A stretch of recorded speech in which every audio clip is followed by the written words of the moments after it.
Represento aqui o Defensor Público Geral Federal, doutor Daniel Macedo, que me incumbiu de participar e ser mais do que colaboradora da parte técnica dessa medida provisória, também como ouvinte, né? A Defensoria Pública da União exerce um trabalho diretamente aos segurados e seguradas, beneficiários, de modo geral, da Previdência Social, assim como da assistência social. Temos uma preocupação, como todos imaginam e sabem, né? Quem nos conhece, tem contato com muitos servidores do INSS diariamente. Nós temos um canal muito, muito importante, muito bacana em várias agências e superintendências regionais, enfim, buscando juntos com os servidores soluções para esse problema que é uma realidade. Nós estamos realmente muito preocupados, deputado e demais presentes, com a situação da demora na análise dos benefícios. Sabemos que não é um problema dos servidores, sabemos sim, isso já foi amplamente falado aqui, do sucateamento da Previdência Social. Nós tivemos um corte absurdo e me causa sempre muita perplexidade isso, porque nós tivemos 988 milhões de cortes no orçamento da Previdência, sendo que a Previdência atinge um vasto número da população brasileira. Realmente é preocupante. Nós trabalhamos com a camada mais vulnerável, como todos sabem, a Defensoria Pública se presta a isso, a camada mais socialmente vulnerável e digitalmente vulnerável. Eu fiz um apanhado, deputado, um pouco mais técnico, a minha análise um pouco mais técnica referente aos termos da MP. Não tive condições de adentrar sobre a emenda que está sendo discutida mais amplamente nesse espaço, que é sobre a carreira dos servidores. Como servidora pública, tenho a mesma luta, nós queremos a valorização do serviço público, sabemos que nem tudo pode ser delegado à terceirização, ao passo que nós estamos numa situação que eu, olhando, né, a situação de fora, não sendo servidora do INSS, vejo que medidas emergenciais têm que ser tomadas pela administração, né? Sabemos que a contratação de terceirização do trabalho não é o melhor, mas sabemos que tem atividades que podem ser exercidas por terceirizados para liberar os servidores da ponta para análise qualificada dos benefícios. Nossa maior preocupação, deputado, é que esses benefícios não seja só simplesmente uma conclusão de um processo administrativo. Nós realmente desejamos que esse processo passe por um devido processo de escuta do segurado, da segurada, de que se analise os documentos de forma efetiva, que se conclua pelo deferimento e indeferimento de forma fundamentada. Então, nós temos três vertentes, assim, eu posso falar que eu vejo três vertentes importantes dentro do INSS que devem ser observadas, que é realmente a retomada do atendimento presencial. Eu sei que isso está fragilizado com o movimento paredista, mas é importante que haja uma sensibilização dos servidores públicos para que esse trabalho seja exercido. Nós temos uma camada de vulneráveis digitais, analfabetos digitais gigante. Isso foi, inclusive, tratado pelos meus antecessores, e realmente precisa desse atendimento presencial, né, de servidores qualificados, e aí vem a segunda vertente que eu acho que é fundamental, que nós verificamos ao longo do tempo. Os servidores precisam de um olhar mais atento para a capacitação, né? Nós tivemos aí uma mudança da reforma da Previdência com inúmeras alterações. Nós tivemos agora publicado uma EN gigante, né, com normativos que, enfim, dão uma diretriz ao INSS, mas precisamos, acredito, de capacitação desses servidores. E, por fim, o mais importante de tudo, né, a gente precisa da redução das filas. Por isso que eu vejo que, ainda que não a contento do movimento, dos servidores, essa medida provisória veio a, pelo menos, dar um reforço na questão da remuneração, né, extraordinária. Sei que não é o melhor, sei que essa questão das metas, como a própria deputada falou, ela gera uma questão psicológica muito forte e uma pressão, né, um assédio forte, enfim, de cumprimento de metas, até para que o servidor possa receber mais, assim, servidores e peritos, mas do ponto de vista emergencial, a que se presta essa medida provisória, entendo que ela veio de uma forma importante nesse momento, para que os servidores realmente cumpram as metas e possam realmente se valer do trabalho extraordinário, da remuneração do trabalho extraordinário, para melhorar a sua renda e, assim, podermos efetivamente reduzir as filas, que é uma grande preocupação da Defensoria, como todos acredito que compreendam nossa preocupação por estarmos do lado, né, a voz do segurado e da segurada. Servidores públicos que trabalham diretamente com benefícios previdenciários no INSS realmente aplicam a justiça social, né? É o primeiro julgador, vamos dizer assim, ainda que não tenha a liberdade de extrapolar o que está na lei, mas são servidores que estão ali fazendo um julgamento sobre o que está apresentado pelos segurados, pelos beneficiários, fazendo análise e precisam realmente ser valorizados. De forma, assim, inconteste, a Defensoria Pública acredita e vê como assim, importante, deputadas aí presentes, que a gente consiga realmente chegar em um consenso de valorização dos servidores públicos do INSS. Não há cabimento, assim, na gente trabalhar com a dinâmica de trabalho que eles assumem diariamente com 17 mil servidores, né? Isso realmente é lamentável. O concurso público a gente não vê há muitos anos e nós realmente vemos uma situação de precarização. Eu quero trazer, e desculpe se eu vou alongar um pouquinho minha fala agora nesse momento, mas do ponto de vista técnico dessa medida provisória, não falo das emendas, as emendas algumas estão contribuindo com o que eu vou falar. Nos preocupa, deputado, sobre a inclusão do parágrafo 14 do artigo 60, quando estabelece, e aí entra muito sobre o trabalho dos servidores públicos, quando estabelece que o ministro do Estado de Trabalho e da Previdência poderá editar um ato em que transfere análise documental de benefícios por incapacidade ao INSS. Isso, do ponto de vista atual, nos preocupa bastante, porque nós temos aí já uma realidade de poucos servidores para analisar o que já se tem, e aí se está transferindo aqui a possibilidade de essa análise documental ser feita pelos servidores. Acredito que, claro, com esse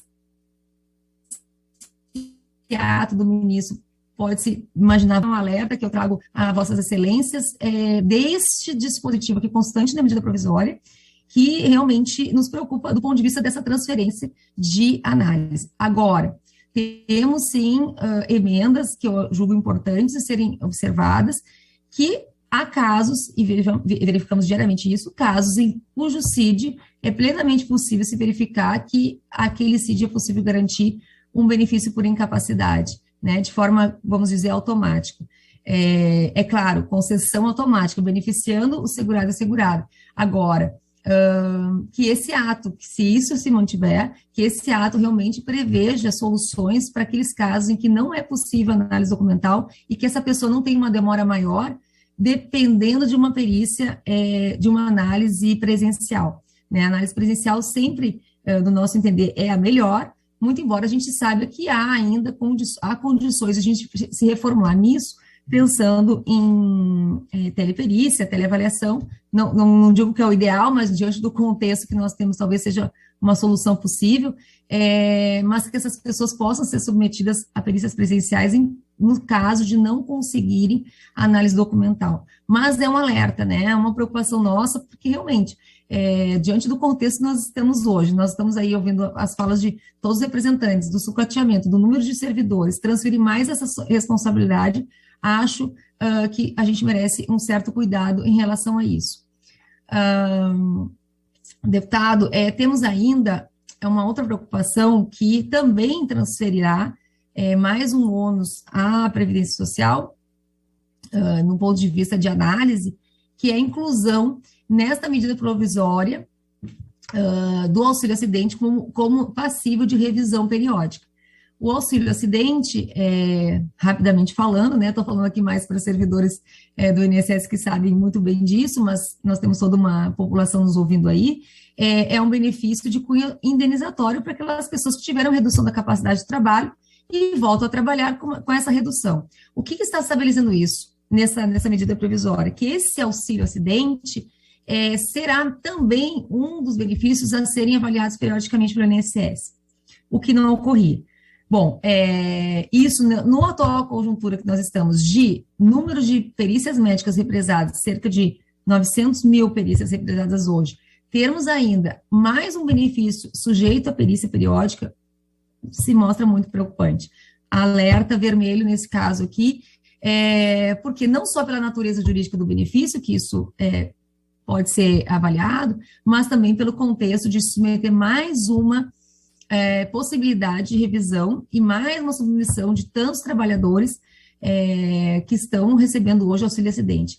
E mais, e aí eu trago uma importante observação aos deputados aqui, né, para esse julgamento dessa MP na questão da conversão da lei, em lei, é que nós temos, no caso de benefícios de aposentadoria por incapacidade permanente, de benefícios de pensão para filho inválido, nós temos algumas exceções, né, que essas pessoas não são submetidas a essas avaliações periódicas após completar 55 anos ou mais de idade, e quando decorrido 15 anos da data da concessão dos benefícios. Isso não constou, né, essa previsão para os beneficiários de auxílio acidente, essa ressalva. Então, eu faço esse alerta, acho importante essa avaliação para que haja, se mantido o auxílio acidente como um benefício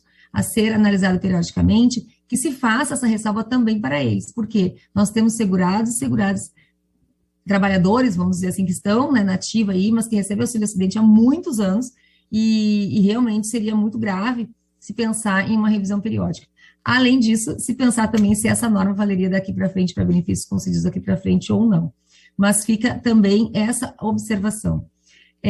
A última observação que eu gostaria de trazer, aproveitando esse importante espaço de escuta da Defensoria, é sobre a questão dos recursos administrativos, né? Nós sabemos que não só o INSS, mas o Conselho de Recursos passa por um problema seríssimo de demora na análise dos seus recursos. Nós temos não só a demora, mas a mesmo decidindo um processo em grau recursal favorável a um beneficiário, uma beneficiária, se demora muito para cumprir essas decisões pelo INSS. Isso se deve, claro, a essa questão toda de precarização do serviço.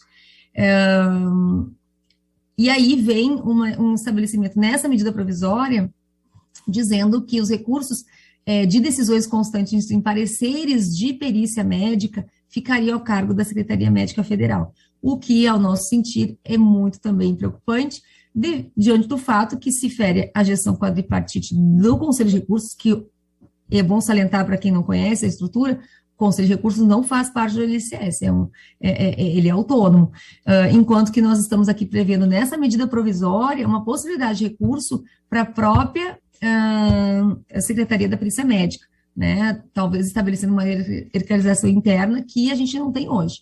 Então, fica também esse alerta, porque a gente realmente se preocupa de que quem vai julgar um recurso referente à perícia médica seria a própria perícia médica que fez, né, a análise. Claro que provavelmente não seja o mesmo perito, mas eu digo do mesmo quadro. Essas considerações rápidas, né, diante do tempo que nós temos aqui, mas essas contribuições que nós temos. Então, de modo, assim, evidente, o serviço público do INSS precisa ser valorizado, os servidores precisam ser valorizados, a Defensoria Pública realmente acompanha esse trabalho, né, diariamente. Nós não só participamos de grupos de trabalho conjunto com servidores públicos do INSS, em fóruns interinstitucionais dentro do judiciário, fóruns interinstitucionais que discutem e tentam harmonizar a política previdenciária, e nós realmente somos parceiros, né, nesta luta, mas, ao mesmo tempo, precisamos, sim, que o movimento de greve acompanhado, né, pelos sindicatos, respeitem, né, o mínimo para que as unidades de atendimentos se mantenham, principalmente porque falo em nome da população mais carente que não tem acesso aos meios digitais, que precisa desse atendimento presencial. Nós tivemos recentemente essa portaria 982, que vem tentando retomar esse atendimento presencial nas agências, que para nós realmente foi um respiro, porque realmente nós vemos diariamente a necessidade dessa população ser atendida presencialmente, olho no olho, contato com os servidores. Acho que isso é vantajoso não só para a população, mas para o próprio servidor que está atendendo, né, conseguir ter esse olhar mais humano, né, para os nossos destinatários desse serviço tão importante. Saúdo a todos, parabenizo pela essa importante audiência pública. Espero ter contribuído em alguns pontos extra pauta aqui, mas que eu acho que são muito importantes e eu acho que são de preocupação dos servidores também. E a Defensoria está à disposição no que lhe couber e que puder, para que a gente possa realmente construir um atendimento mais justo, igualitário e realmente a redução das filas, que é o que tanto nos preocupa. Muito obrigada.